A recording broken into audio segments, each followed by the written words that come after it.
시청자 여러분 안녕하십니까? 어제 만나고 또 뵙겠습니다. 저는 한밤의 기막힌 투자 주말 방송 진행의 김민겸입니다. 우리 한밤의 기막힌 투자 주말 방송은요, 주식 잘 알려주는 동네 백수 오빠라는 코너로 진행되고 있습니다. 시청자분들의 눈높이에 맞춘 질문들을 스튜디오에서 진행하고요. 또 방송 도중에 중요한 자료, 유망 업종, 히든 전략까지 김정철 본부장님과 함께 진행을 하고 있습니다. 방송하기 앞서서 먼저 참여 방법부터 알려드려야겠죠? 지금 화면에 네모난 QR코드 하나 보이실 겁니다. 휴대폰 기본 카메라 어플 켜시고 가까이 가져다 대시기만 하시면 노란 톡방 바로 입장 가능합니다.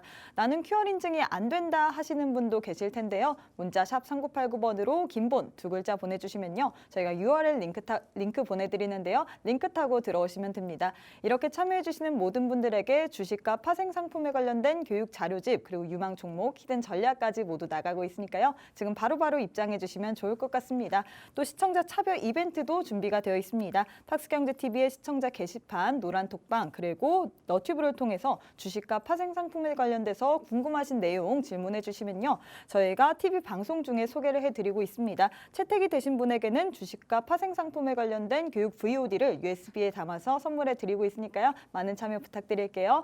자, 그럼 본격적으로 방송 시작해봐야겠죠? 일요일의 주인공 김정철 본부장님 모셨습니다. 본부장님 안녕하세요. 네, 안녕하십니까. 반갑습니다. 네, 이 녹화 당일은 29일인데 이 방송하는 날이 1월 1일 새해입니다. 우리 한번 해피 뉴 이어 외치면서 신나게 발음이 안 되네요. 입이 말랐나 봐요. 한번 신나게 시작해봐도 될까요? 네, 해피 뉴 이어를 저는 해피 뉴 이어보다 네. 까치가 오는 기념으로 새해 복 많이 받으시기 바랍니다. 우리 시청자 여러분들. 자, 올해는 토끼죠. 네. 토끼처럼 껑충껑충 뛰어서 지수가 껑충껑충 뛰어 올랐으면 참 좋겠는데 네. 시장이 이제 너무 짓눌리다 보니까 사실 힘을 내고 싶어도 사실 여러분 힘이 안 나는 거 다 알고 있어요. 근데 네, 시장을 우리가 앞으로 어떻게 봐야 될지, 올해 전략을 어떻게 세워야 될지.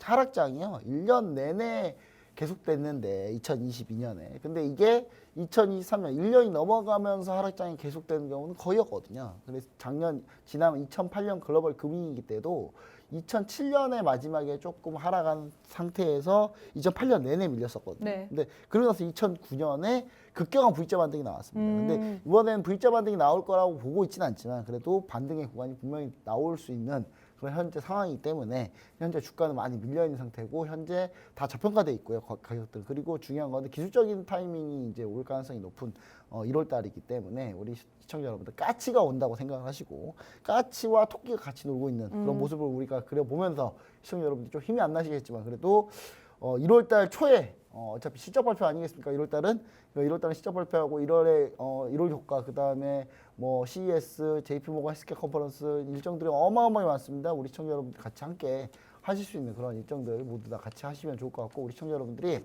반드시 유념하셔야 되는 거. 리오프닝 관련주들 1분기 내로 우리가 어떻게든 승부를 봐야 된다. 라는 얘기 다시 한번 얘기 드리고요. 우리 시청자 여러분들이 너무 좀 의기소침 많지 않으셨으면 좋겠습니다. 네, 우리 그럼 김정철 본부장님께 질문 하나 드리도록 할게요. 우리 김정철 본부장님께서 사자성어를 굉장히 좋아하시잖아요. 네. 2022년도 지금 마무리돼 가고 있는데 이 2022년도 한 해를 사자성어로 하나 그리고 이제 곧 올 2023년도를 한 말씀으로 이제 내년 주식시장에 딱 어울리는 사자성어 이렇게 두 번 부탁드리겠습니다. 네, 일단 뭐 사실 제가 항상 사자성어를 많이 했어요. 네. 많이 했는데 제가 사자성어를 매년 가면은 이제 한 번씩 이 사자성어를 하게 되는데 네. 오늘 이제 좀 사자성어, 올해의 사자성어, 2022년의 사자성어. 여러분들이 어떻게 지금 해야 봤을 될까요? 때는 지금 현재 보면은 2022년, 2023년이겠죠. 근데 저희가 방송할 때는 2022년이에요. 그래서 이거를 이제 제가 잘못 오타가 지금 수정했는데 자 2022년 사자성어 그리고 2023년은 해가지고 이렇게 제목을 봤습니다. 자 작년 2022년을 우리가 돌이켜 보면 2022년을 관통하는 이 사자성어 사실 이 사자성어는 제가 뽑은 건 아니고요. 그럼 누가 뽑았나요? 우리나라의 대학 교수님들이 2022년이 어떤 해였다라고 이렇게 사자성어를 적어서 투표를 했는데 가장 많이 나온 게 바로 이 사자성어였다고 합니다. 과이불개. 과이불개. 잘못을 하고도 고치지 않는다. 네. 이게 2022년이었던 거예요. 잘못을 누군가는 했어요. 어떤 부분에서 잘못을 다들 했어요, 하지도 다들. 하고도 고치지 않았나요? 이걸 어떤 부분을 자세히 가면 정치적으로 네네네. 그럼 그걸 자세히 가지는 않을 하겠습니다. 것 같고요.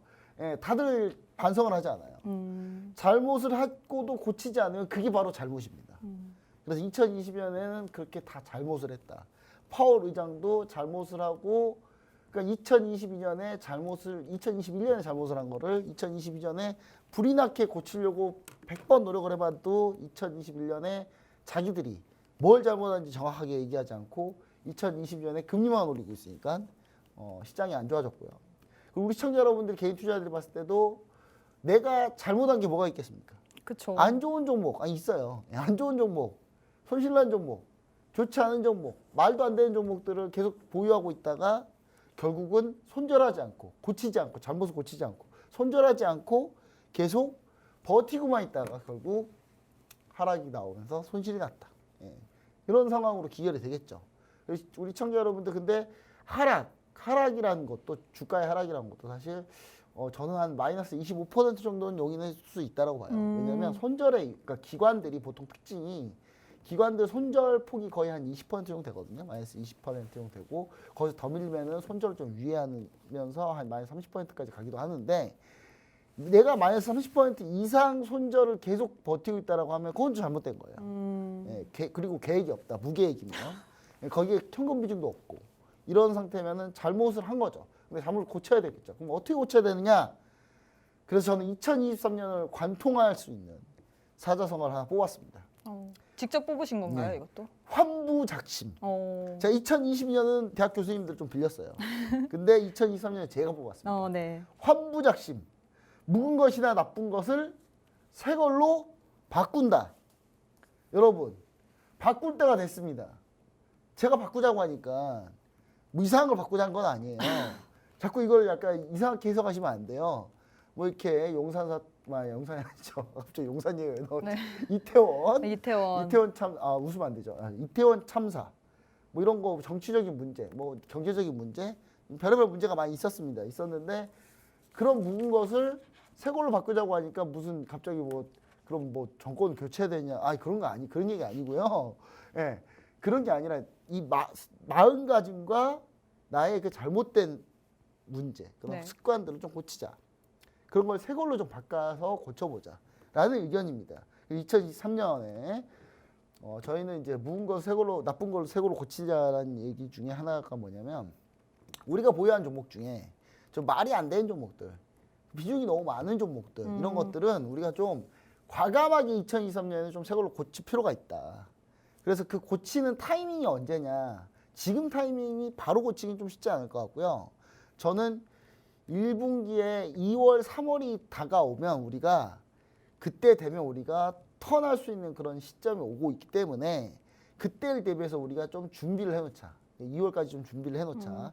3월이 중국 전인대가 있거든요. 중국 전인대가 있는데 중국 전인대 전에 아마 중국이 대규모 경기 부양책을 쓸 수밖에 없는 상황이 됩니다. 왜냐하면 지금 코로나 때문에 더 안 좋아졌기 때문에 제로 코로나에서 안 좋아진 거 코로나 풀어서 더 안 좋아졌어요. 그러니까 중국이 지금 그런 상황이기 때문에 제가 봤을 때는 요것들이 전부 다 새 걸로 교체할 수 있는 그런 타이밍이 되려면 중국이 아마 정책을 쓸 거고 미국의 경기 침체 우려 그다음에 금리 인상의 마지막 상단이 아마 1분기에 다 나올 것 같습니다. 그래서 저는 2분기에 혼돈의 시기가 되겠지만 1분기에 우리가 새 걸로 교체할 준비를 한 다음에 2, 3, 4분기를 우리가 충분히 행복하게 보낼 수 있다. 저는 2023년 이렇게 보고 있으니까 반드시 좀 희망을 잃지 마시고 제 방송 함께 하시면서 과연 어떤 종목으로 우리가 어떻게 접근해야 되는지 꼭 같이 한번 보시면 좋을 것 같습니다. 네, 2023년 환부작심이라고 하셨는데 그러면 우리 노란톡방 안에서도 이 묵은 것을 새 걸로 바꿀 수 있는 그런 종목들 다 나갈 건가요? 네, 이제 오늘 좀 나가긴 할 건데 네.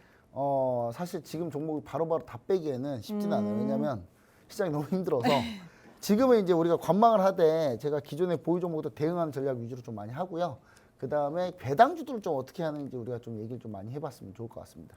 네, 이 노란톡방 안에서는 보유 종목 그리고 배당주들 어떻게 대응해야 되는지 김정철 본부장님이 알려주신다고 하셨습니다. 2023년도에 새해 포트 전략 새로 세워야겠죠? 노란톡방 안에서 함께 해주시면 좋을 것 같습니다. 지금 우측 하단에 네모난 QR코드 보이시죠? 휴대폰 기본 카메라 어플 켜시고 가까이 가져다 대시기만 하시면 노란톡방 바로 입장 가능합니다. 자, 그러면 한 주간의 동향과 함께 노란톡 메신저에 올라온 질문들 한번 확인해 봐야겠죠? 저희 방송은 녹화로 진행되기 때문에 실시간이 아니라는 점 꼭 참고해 참고해 주시면 좋을 것 같습니다. 오늘도 노란톡 메신저에 올라온 주요 내용들 한번 보고 오도록 할게요. 이번 주에도 노란톡방 안에서는 이슈 종목 그리고 단기 트레이딩, 히든 종목들의 움직임이 좋았는데 보유 종목 중에서 이제 엔터주인 YG 엔터테인먼트 그 종목의 주가 상승세가 계속해서 좋은 흐름 보여지고 있습니다. 노란톡 메신저의 주요 내용 소개 부탁드릴게요. 오늘 엔터 관련주들이 조금 괜찮죠? 네, 엔터 관련주들이 조금 괜찮았지 많이 괜찮지는 않았어요. 네. 왜냐하면 도대체 엔터 뭘 봐야 관련주가 될까요?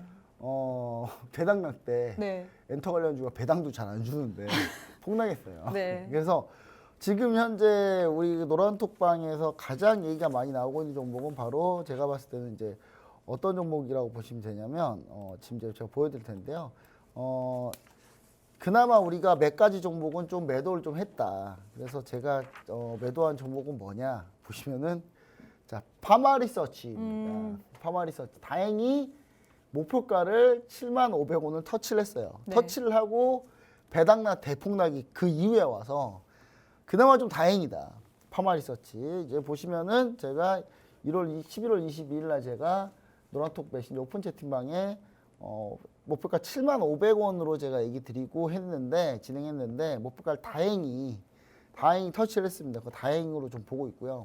그다음에 최근에 나갔던 5G 통신장비 관련주들이 좀 그나마 좀 상승세를 빨간불을 좀 지켰어요. 그래서 대한강통신까지도 오늘 좀 나쁘진 않은 그런 상황인데 자 한번 보시면 차트를 보시면서 얘기를 한번 해보도록 하겠습니다. 자 보시면은 파마리서치입니다. 자 의료기 관련주들이 리오프닝으로 영향으로 인해서 좀 그래도 그나마 버티고 있다. 저 보시면 파마리서치 보면은 안 떨어졌네요. 그죠? 안 밀리고 있죠. 안 밀리고 있는 상황입니다. 근데 다행히 자 보시면 아시겠지만 배당 낙일 날도 71,100원까지 찍었고요. 71,800원까지 찍었고 71,100원에 종가를 형성했고 그 다음에 12월 22일 날도 78,000원까지 갔고 그 다음에 12월 26일 날도 78,000원까지 다시 한번 찍었거든요. 자 그러면서 이제 75,000원 목표가는 모두 다 터치를 했고 지금 현재는 목표가 터치 후에 모두 매도된 상태입니다. 그래서 다행히 이 종목을 이제 뺐는데 이 종목은 파마리서치 같은 경우는 보시면 아시겠지만 밀리지 않고 있어요. 그래서 재진입 가능성도 있다. 이거는 매도했지만 재진입 가능성도 있다. 이렇게 좀 보셔야 될 것 같고 그 다음에 또 하나 이제 대한광통신입니다. 대한광통신 보시면은 자 대한광통신은 오히려 어제도 올랐어요. 어제도 좀 오른 듯 하다가 결국 보합권이 끝나긴 했지만 그래도 어제도 양봉. 오늘은 3% 좀 넘게 밀렸지만 사실 12월 27일 화요일 날 작년 12월 27일 화요일 날 다행스럽게 밀려주면서 급등해주면서 사실 요 종목도 최근에 제가 올려서 진행했던 종목들이 그나마 좀 괜찮은 흐름 현재 타고 있습니다. 그래서 저는 이제 대한광통신까지 해가지고 어느 정도 좀 마무리를 좀 그래도 그나마 좀 나쁘지 않았다. 근데 최근에 지금 우리가 문제가 생긴 건 뭐냐면 이 배당주들이에요. 제가 참 골치가 아파요. 이 LX 인터내셔널 제가 정확히 얘기하면 수익입니다. 왜냐하면 이미 LX 인터내셔널을 30% 넘게 수익을 한번 거뒀기 때문에 30% 넘게 수익을 한번 거둔 적이 있거든요. 네. 수익 실현하고 다시 재진입한 거예요. 다시 재진입한 건데 다시 재진입해가지고 지금 왔는데 지금 현재 어제 무려 14% 폭락, 13% 폭락. 그 다음에 추가로 지금 5% 폭락한 그런 상황인데 자 보시면은 자 일단 기본적으로 피크아웃 실적 피크아웃 우려가 있어요.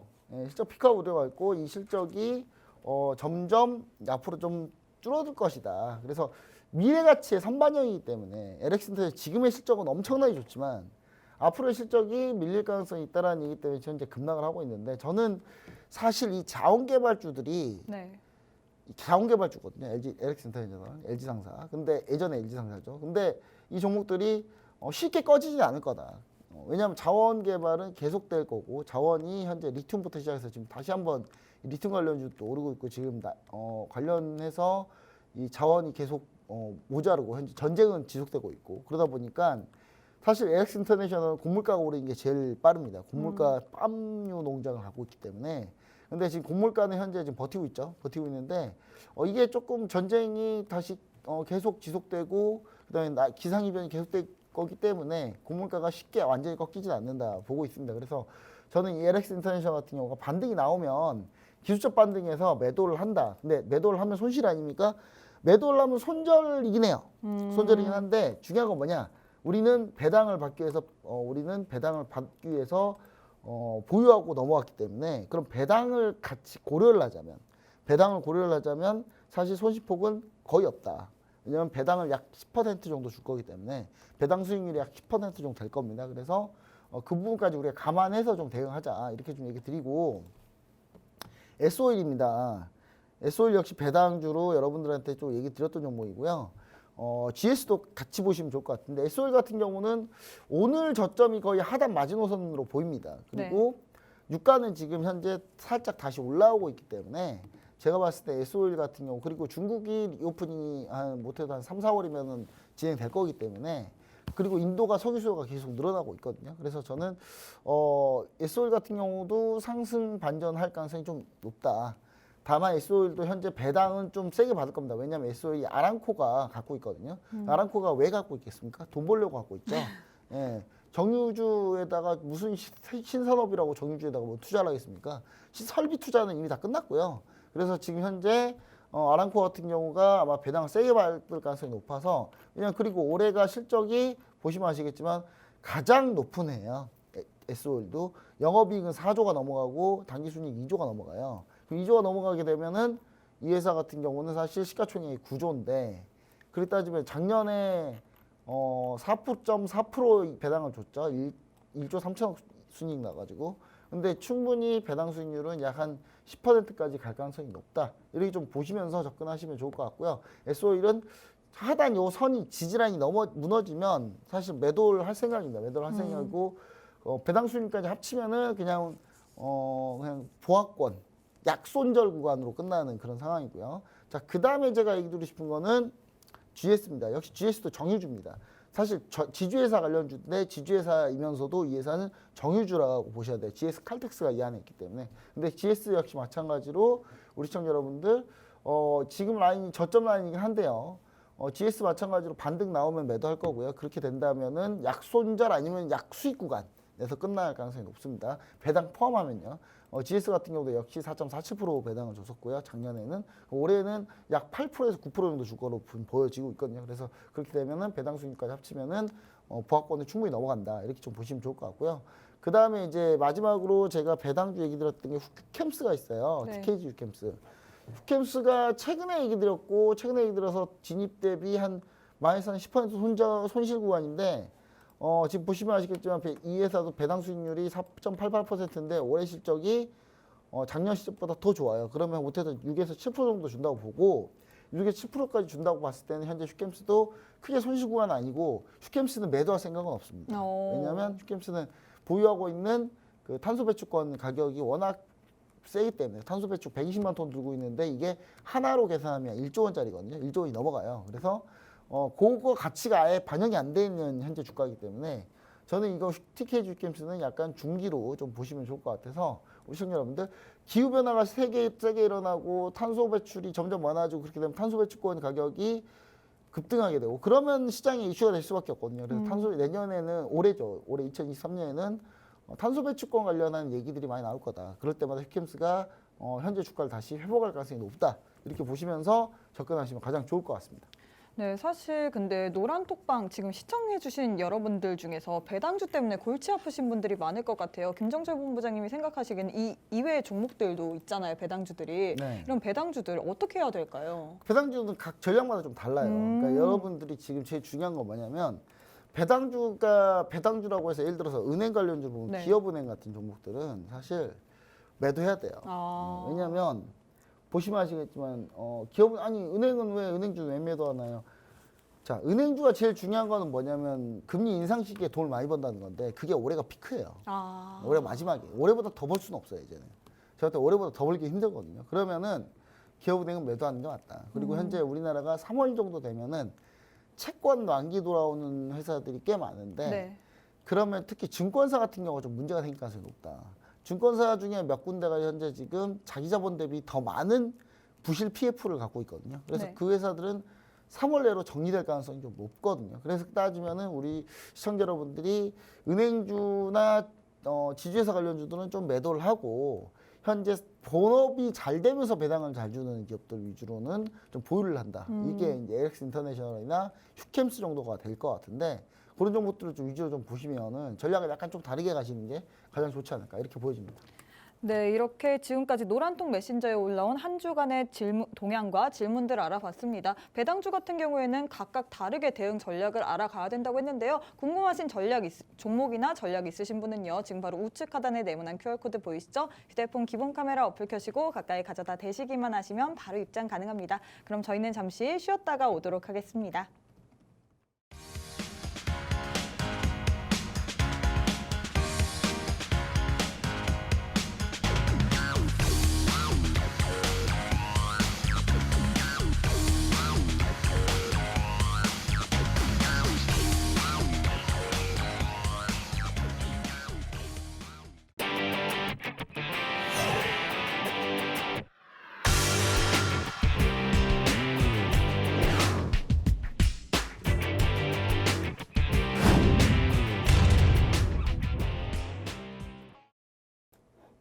네, 이번에는 러시아와 우크라이나 관련된 전황 한번 알아보도록 하겠습니다. 우크라이나가 지난달 되찾은 남부 요충지 헤르손에서 러시아의 공세가 격화하면서 성탄절 이후 민간인 피난 행렬이 이어지고 있습니다. BBC는 28일 러시아군의 공격이 급증하면서 성탄 이후 헤르손에서 약 400명이 탈출을 했다고 보도했는데요. 성탄 전날엔 러시아가 중앙은행을 집중적으로 폭격하면서 정육점 직원, 휴대전화, 심카드 판매상 등 11명이 사망을 했고 50명 이상이 다쳤습니다. 이날 러시아 포격이 41회에 달했다고 우크라이나 정부는 말했는데요. 오늘도 한번 러시아와 우크라이나 전황 관련해서 투자 아이디어 진행해 보도록 하겠습니다. 김정철 본부장님. 자, 이 러시아가 종교가 뭐가 같습니까? 러시아요? 네, 러시아의 크리스찬. 러시아의 카톨릭? 대부분이 믿는 카톨릭인데 네. 러시아는 이제 그 카톨릭을 다르게 불러요. 아. 러시아 정교회라고 하거든요. 아. 네, 정교회라고 부르는데 러시아 정교회면 하여튼 러시아도 크리스찬이에요. 다 기독교도 아직 카톨릭계이긴 한데 그런데 얘네 분명히 러시아도 크리스마스를 분명히 기념할 텐데 그쵸, 올해 크리스마스 때 더 공격하고 있어요. 왜 이럴까요? 최후의 발악이죠. 아. 제가 봤을 때는 정말 최후의 발악이다라고 좀 보셔야 될 것 같고 사실 러시아가 원래 보통 2차 세계대전에도 크리스마스 때는 좀 조용했던 걸로 저는 알고 있는데 지금 2차 세계보다 더한 해입니다. 이거 지금 현재 러시아 같은 경우가 현재 동부전선에 집중해가지고 공격을 하고 있고 수도 키이우 지금 전황이 약간 조금 이상한 게 네. 키이우 쪽에 키이우가 이쪽에 있거든요. 수도가 약간 왼쪽 왼쪽 상단에 있는데 이 키이우가 사실 벨라루스 국경, 얘가 벨라루스 국경이거든요. 네. 벨라루스 국경과 좀 가까워요.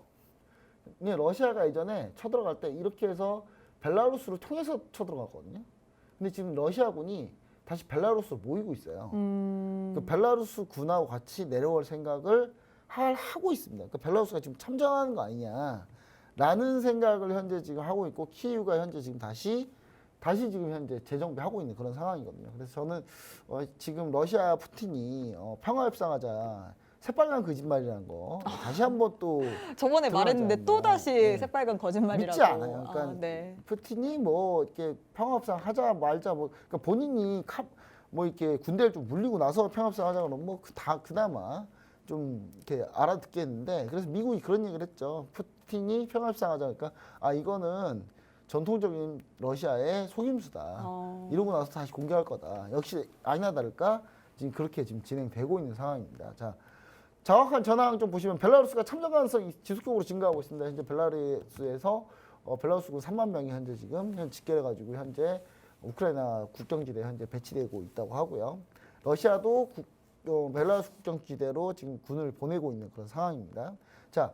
현재 지금 이런 상태에서 러시아 동부 도네츠크 바흐무트에서 총공세가 현재 지금 일어나고 있습니다. 러시아가 지금 다시 한번 공세로 전환한 상태입니다. 지금 보시면 이쪽 지역이에요. 이쪽 지역에 공세로 지금 전환한 상태고요. 우크라이나가 현재 지금 방어전을 현재 진행하고 있다. 한겨울인데 이렇게 싸워야 됩니까?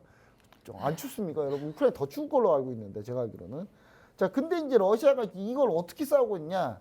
러시아에서 흉악범들 제수들을 전부 다 군에 동원해가지고 지금 현재 러시아 군 병력이 한 2배 정도 늘어난 상태예요. 그래서 지금 현재 러시아는 이제 죄수들까지. 원래 죄수들을 군인으로 쓰면 좋을까요, 나쁠까요? 안 되지 않아요? 오히려 죄수들이 군인으로 쓰면 더 문제예요. 왜냐하면 정신적으로 온전한 사람들이 없기 때문에 팅키할 가능성도 높거든요. 근데 지금 그 정도로 지금 러시아 군인이 없어요. 군인이 없는 상태이기 때문에 제가 봤을 때 우크라이나가 이 고비만 한 고비만 넘기면 끝난다. 제가 봤을 때는. 자, 그다음에 이게 좀 또 이상한데 분위기가 좀 이상해요. 네. 세르비아하고 코소보가 지금 현재 갈등이 격화되고 있는데 이게 어느 지역이냐면 보시면 아시겠지만 요쪽 지역이에요. 요쪽 지역. 요쪽 밑에 있어요. 지금 지도에 안 나오는데 요 밑에 어딘가에 있을 겁니다. 세르비아하고 코소보가. 근데 세르비아가 이제 약간 러시아 편이고요. 네. 코소보가 이제 약간 나토 쪽이죠. 근데 예전에도 여기는 엄청나게 싸웠어요. 예, 현재 예전 유고슬라비아 연방에서 세르비아가 코소보 인종 청소한다고 한마디로 예전에 유태인 대학살한 것처럼 코소보를 거의 다 학살했어요. 그래서 그때 전범 재판 열리고 다 잡혀갔거든요. 근데 지금 다시 또 세르비아 코소보하고 갈등이 좀 격화되고 있다. 그래서 현재 지금 세르비아군이 군 전투 준비 태세로 현재 들어간 상태입니다. 그러니까 전쟁 나기 직전 상태로 간 거예요, 지금 현재. 그래서 군인들이 다 대기하고 있다고 해요. 그래서 전쟁 가능성까지 현재 나오고 있다. 이렇게 보시면 좋을 것 같고요. 자, 그래서 이제 러시아 우크라이나 전쟁 보시면 아시겠지만, 자, 유가가 일단 안정화가 계속 지속되고는 있습니다. 관련주도 계속 관망하셔야 될 것 같고, 다만 유가가 지금 상승 반전해서 올라가려면 조금만 더 올라가면 이제 추세적으로 다시 상승 반전 돌기 때문에 그 부분을 우리가 좀 체크를 하고 아까 얘기했던 S-오일과 GS를 매도 전략을 좀 쓸 예정이고요. 그다음 관련 유가가 여기서 오른다 그래서 급격하게 급등하지는 않을 것 같아요. 왜냐하면 미국이 지금 전략 보충률을 지금 풀어가면서까지 현재 유가를 지금 막고 있기 때문에 올라오는 거를. 그러면서 지금 제가 봤을 때는 약간 유가 에너지 관련주는 사실 지금 상승할 가능성은 좀 있는데 아직 그 구간을 다 돌파하지 못하고 있다. 그래서 좀 더 지켜봐야 된다. 이렇게 얘기 드리고. 곡물 농산물은 지속적으로 하락하고 있는데 하락폭이 정말 요만큼 조금씩 내려오고 있어요. 그래서 지금 지속적인 하락인데 일단은 보지 말자. 일단 보지 말자라는 얘기 좀 드리고요. 자, 이건 지난주가 아니라 지지난주죠. 지지난주에 이제 하나에어로스페이스 대우조선 인수권 이슈가 있었고요. 그 다음에 LIG 넥스원 한국항공우주 재공약을 제시해드렸는데 좀 이따 차트 보시면 아시겠지만 다시 올라왔어요. 네, 다시 올라왔고 지금 잘 버티고 있습니다. 지금 현재 방산주들이. 자, 방산주 잘 버티고 있다는 거 한번 확인해 볼게요. 자, 먼저 LIG 넥스원 보도록 하겠습니다. LIG 넥스원인데 지금 보시면은 시장이 급락했는데 지금 LIG 넥스원은 지금 오늘 플러스 났어요. 또. 자, 그리고 하나에어로스페이스입니다.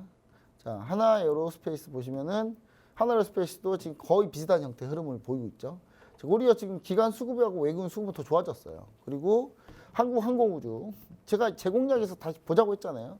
예, 지금 다시 올라오고 있는 겁니다. 지금 한국항공우주 역시 이런 상태다. 자, 그리고 지난주에 제가 히든 종목으로 이 시간에 지난주에 제가 방산주 풍산 현대로템을 제시했거든요. 제가 지난주에 땡땡땡땡땡 라고 했잖아요. 그게 뭐냐면 두 종목을 한 번에 얘기한 거예요. 네, 풍산 현대로템. 이렇게. 그건 생각도 못 했는데. K2 전차를 추출하는 게 바로 현대로템인데 현대로템 보시면 아시겠지만 턴어라운드 주가가 현재 돌려고 하고 있는 상황이고요. 현재 기간 수급이 조금 계속 활발하게 지금 계속 일어나고 있다고 보시면 좋을 것 같고 K2 전차, 흑표 전차 같은 경우는 현재 노르웨이에서 추가로 지금 구입하려고 현재 구매 타진을 하고 있는 상태입니다. 그래서 폴란드에서 생산해서 노르웨이에다 갖다 던지는 방법도 지금 고려 중이라고 하니까요. 오히려 폴란드에 생산 기지가 생기는 게 상당히 좀 한국한테 유리해지고 있어요. 지금 현재. 자, 그리고 풍산 보시면은 풍산은 거의 뭐 다른 나라 주가죠. 예, 지금 다 꼬꾸라지고 있는데 풍산 혼자 지금 이렇게 쭉 올라가고 있어요. 자, 풍산 역시 뭐 하는 회사다? 방산주인데 이 방산주인 풍산이 정확히 얘기 드리자면 11월부터 시작해가지고 계속 추세적으로 계속 들어 올리고 있습니다. 계속 들어 올리고 있는데 기간 매수세 엄청나죠. 기업 실적을 봐도 풍산 실적을 보시면 우리가 좀 이해가 되는데 시가총액이 1조가 안 되는데요. 현재 지금 당기순이익은 약 2천억 가까이 갈 가능성이 높아요. 그러면 1,800억만 간다고 치더라도 현재 PER로 따지고 보면 상당히 저평가되어 있다. 그러니까 방산 관련주 중에서는 제일 저평가되어 있는 게 풍산이다. 이렇게 보시면 좋을 것 같습니다. 그래서 이 부분 좀 보시면 좋을 것 같고 풍산은 지난주에 제가 히든 정보 드렸고 현재 거의 밀리지 않았다는 거. 제가 TV방송만 보셔도 이 종목 어떻게 대응해야 될지 우리가 진행해서 알 수 있다는 거 다시 한번 얘기 드리고요. 자, 우크라이나 재건, 사우디 네오시티 관련주 수익 실현은 간망인데 저희가 딱 두 종목만 진짜 공략 중에 있습니다.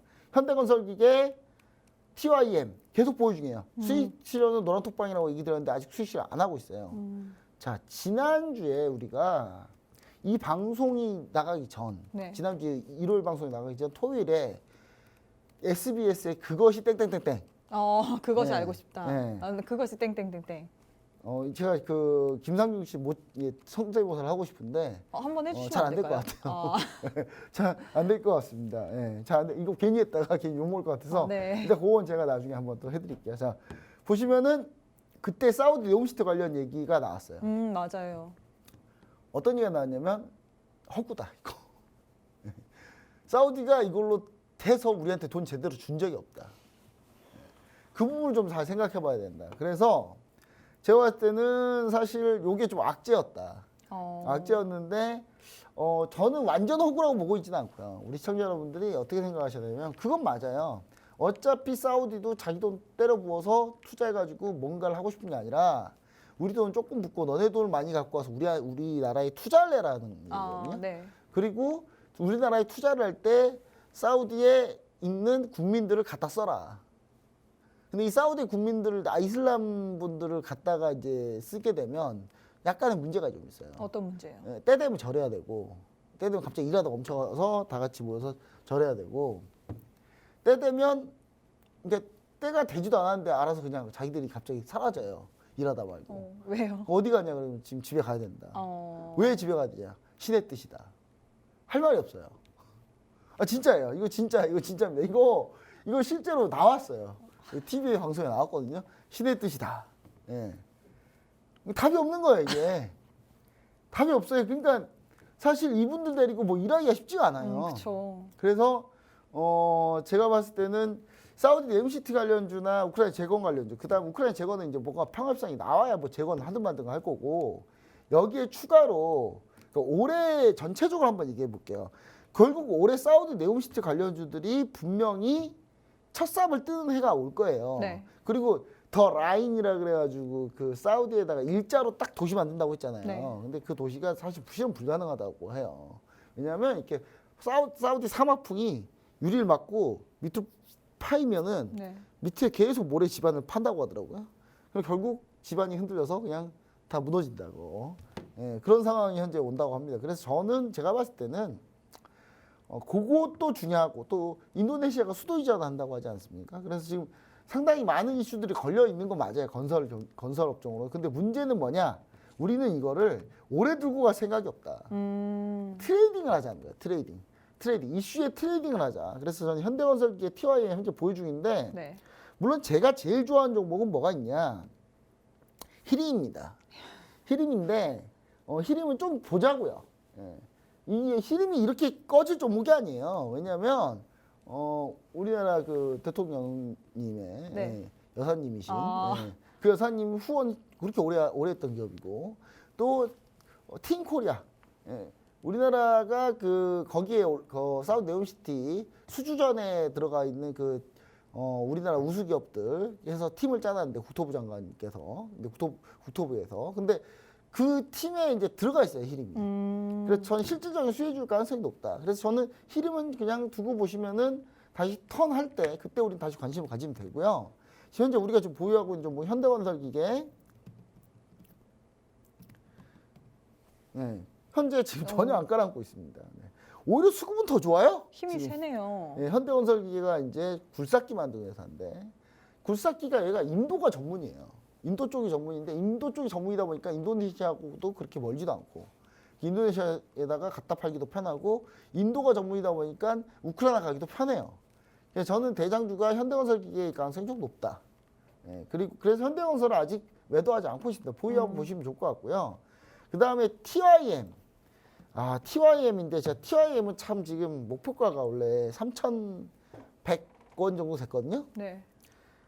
거의 다 왔는데 여기 이걸 못 뚫고 있어요 지금. 근데 뚫을 거라고 생각을 하시나요? 뚫어야 목표가가 달성을 할 수 있어요. 지금 3,000원 뚫어야 됩니다. 그래서 지금 한 2,880원 현재 농기계 관련주인데 사실 농기계 관련주도 추가로 더 수요 많이 있을 수 있다고 보고 실적이 많이 꺾이지 않았으니까 이것도 피크아웃 우려는 있습니다만은 꺾이지 않았기 때문에 제가 볼 때는 한 번 3,100원대까지 한번 도달할 수도 있을 것 같고요. 만약에 도달하지 않는다면 추세 이탈하면 지금 매도할 생각인데 그거는 노란톡 오픈 채팅방에서 제가 정확한 타점을 한번 얘기 드리도록 하겠습니다. 자, 그리고 태양광 관련주 하나솔루션 미운 오리 새끼가 됐는데 드디어 아 정말 지금 이거 지금 수익 왕창 나다가 지금 이게 뭡니까 이게 지금 손실이 조금 지금 한 10% 약간 넘어간 상황인데 일단은 보입니다. 일단 보이고요. 왜냐면 외국인 수급이 아직 괜찮기 때문에 외국인 수급까지 완전히 무너지면 그때는 어쩔 수 없이 손절한다. 이렇게 좀 보시면 좋을 것 같습니다.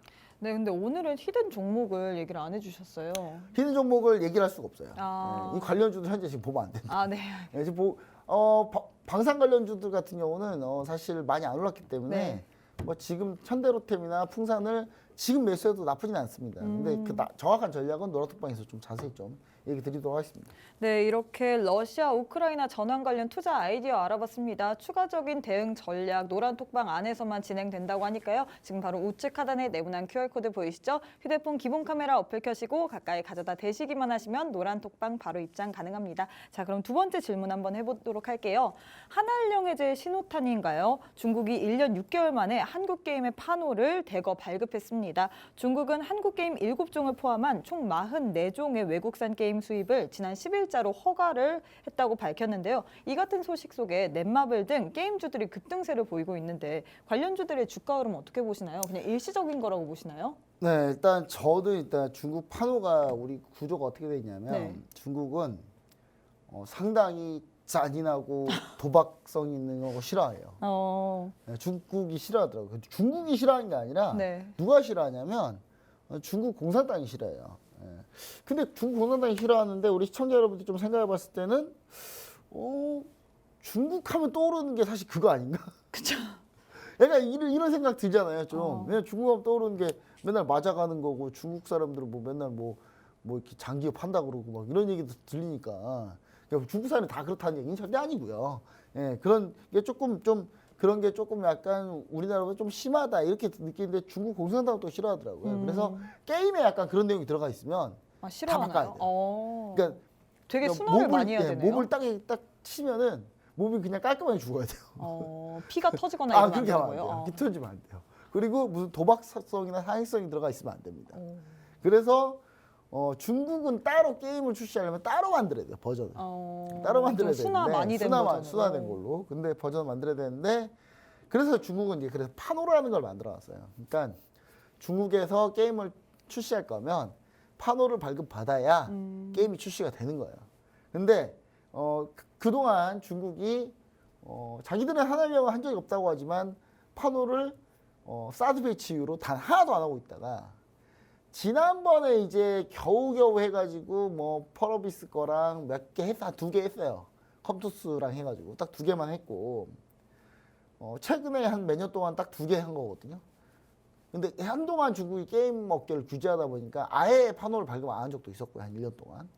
근데 지금 현재 상태가 판호를 갑자기 한 8개를 오늘 한 번에 그냥 다 발행을 했는데 자, 우리 시청자 여러분 잘 보셔야 되는 게 자, 여기에 나왔던 이 게임들 보면은 뭐 넷마블 거 넥슨의 메이플 스토리 초등학생들 열심히 하는 메이플 저도 스토리. 했었어요. 하셨어요? 네. 초등학생 때 하셨나요? 네. 초등학생 때. 그럼 게임 많이 오래됐네요. 그리고 뭐가 있냐면 넷마블의 제2의 나라 하고 있고 그다음에 또 스마일 게이트가 갖고 있는 그 로스트아크라고 있습니다. 이런 게임들 그다음에 카카오 게임즈의 게임까지 해가지고 이렇게 조금 이제 판호가 발급이 되는 상태인데 그래서 관련주들을 조금 보겠습니다. 게임주 과연 지금 어느 상태에 있는지. 자, 제일 중요한 게 여기서 제일 수혜를 받았던 게 사실 넷마블이라고 보시면 돼요. 넷마블 게임이 중국에 대기 중인 게 엄청나게 많습니다. 엄청나게 많아요. 그러다 보니까 오늘 넷마블 오늘 17% 급등했어요. 오늘 어마어마하게 급등했거든요. 그러니까 넷마블이 한동안 주가가 정말 너무 말도 안 되게 빠졌다. 사실 네. 보시면 한도 끝도 없이 빠졌거든요. 지금 몇 년째 그냥 하락만 했어요. 넷마블은 하락만 했는데 오늘 드디어 반등이 한번 나왔다. 일시적으로 보시나요? 근데 넷마블은 일단 일시적이라보다는 네. 판호가 발급이 되면 그 다음 이벤트는 뭐냐? 그 발급된 판호로 중국에서 게임에 진출해가지고 중국에서 얼마나 돈을 버느냐. 이게 제일 중요하죠.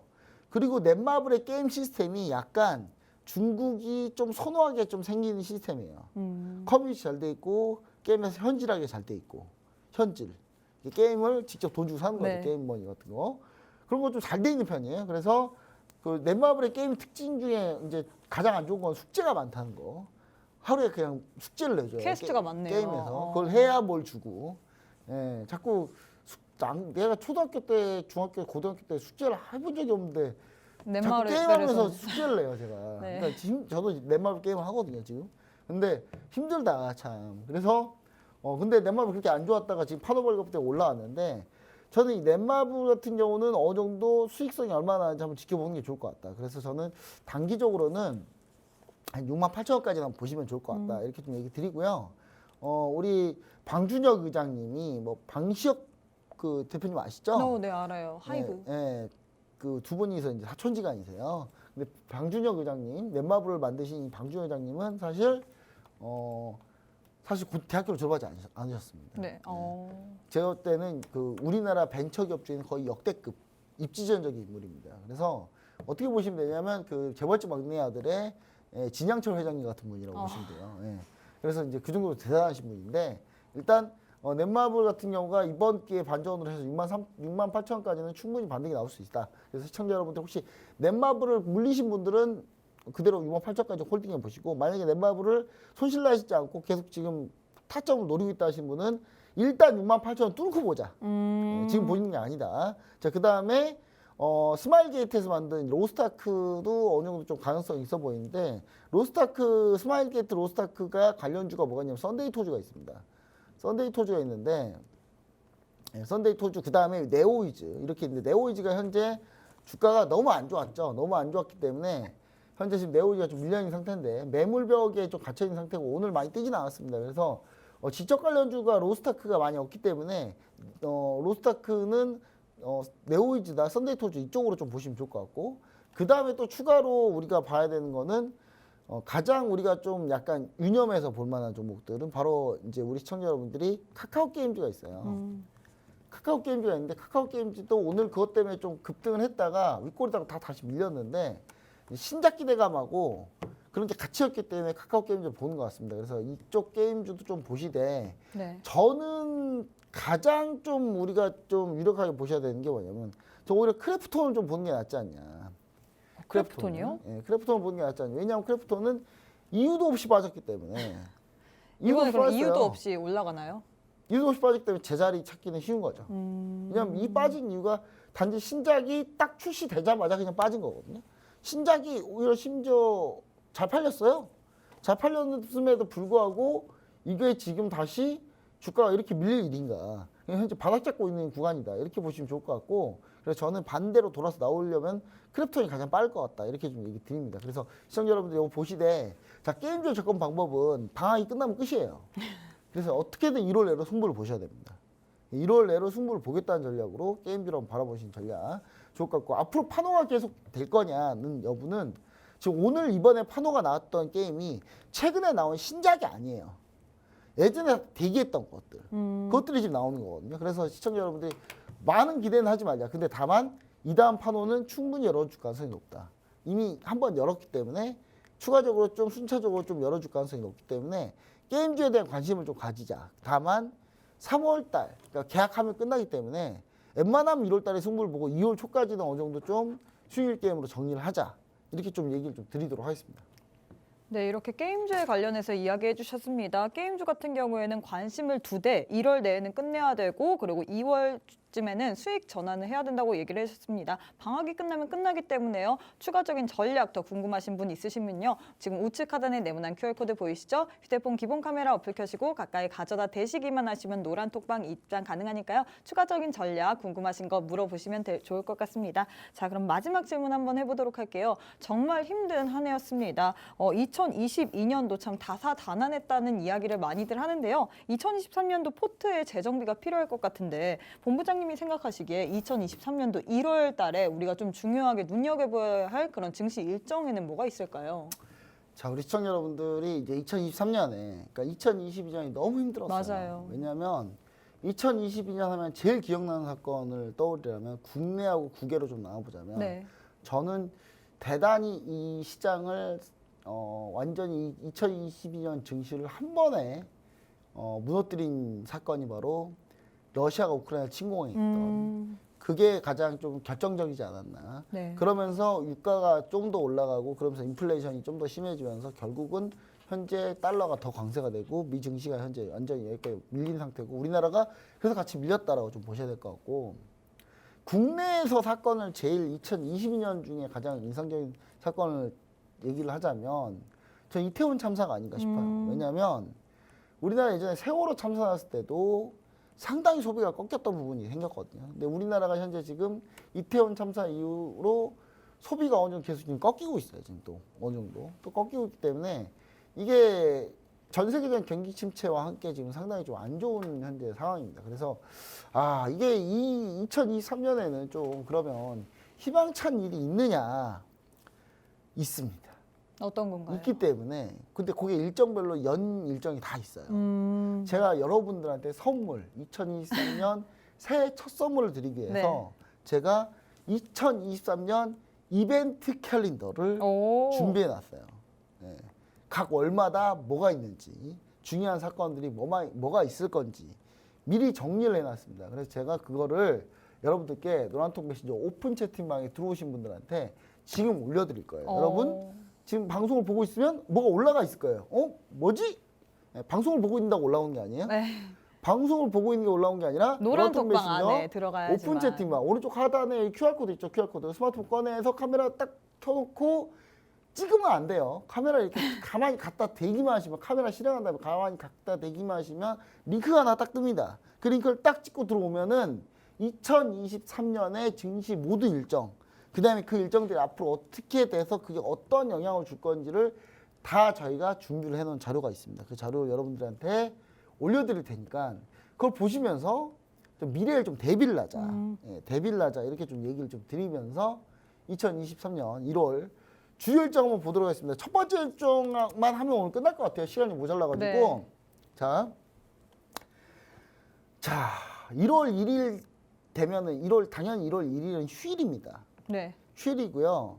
새해 첫날이니까. 새해 첫날이 휴일인데 그러면 대체 공휴일 해줘야 되는 거 아닙니까? 월요일도 쉬어줘야 되는 거 아니에요? 근데 왜 안 쉬어주죠? 왜 안 쉬어주나요? 모르겠습니다. 예. 좀 쉬어줬으면 좋겠는데 이럴 저도요. 때는. 예. 근데 증시가 좋을 때는 진짜 매일 하고 싶어요. 토요일도 없이 매일 하고 싶어요. 증시 네. 안 좋잖아요. 제가 쉬고 싶어서 그렇겠습니까, 여러분? 김민경 아나운서가 지금 쉬고 싶어서 그럴까요? 그런 게 아니라 이게 증시가 안 좋을 때는 조금이라도 쉬어줘야 돼요. 쉬어줘야 돼요. 좀 머리도 식혀주고. 예, 그리고 지금 보시면 1월이 실적 발표일 날이고 그다음에 1월 초, 그러니까 매월 초는 항상 월말 지표들이 싹 다 올 초에 다 나온다. 그 전달 월말 지표들이 올 초에 다 나온다고 생각하시면 돼요. 자, 그래서 수출 동향이 바로 나옵니다.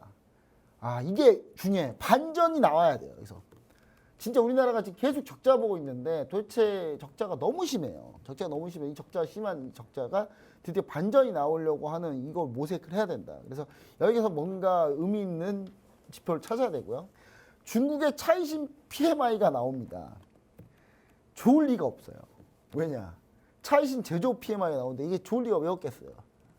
왜냐하면 중국이 제로 코로나로 셧다운한 상태에서 그걸 직기한 거기 때문에. 그래서 시청자 여러분들 이렇게 쭉 있는데 FOMC 회의록, ISM 제조업 지수, 고용 보고서 나오고 제일 중요한 거 CS가 5일부터 8일까지 4일간 개최되는데 이 부분까지 확인하시고 자세한 내용은 제가 노란톡 메신저 오픈 채팅방에 올려드리도록 하겠습니다. 네, 이렇게 노란톡방 안에 입장하셔야지 2023년 증시 모든 일정 그리고 이 일정이 왜 중요한지 거기에 따른 투자 전략까지 알려주신다고 하셨습니다. 방송 보시고 이 우측 하단에 네모난 QR코드 통해서 노란톡방 입장하셔야지만 이 모든 증시 캘린더 받아볼 수 있으니까요. 지금 우측 하단에 네모난 QR코드 보이시죠? 휴대폰 기본 카메라 어플 켜시고 가까이 가져다 대시기만 하시면 바로 입장 가능합니다.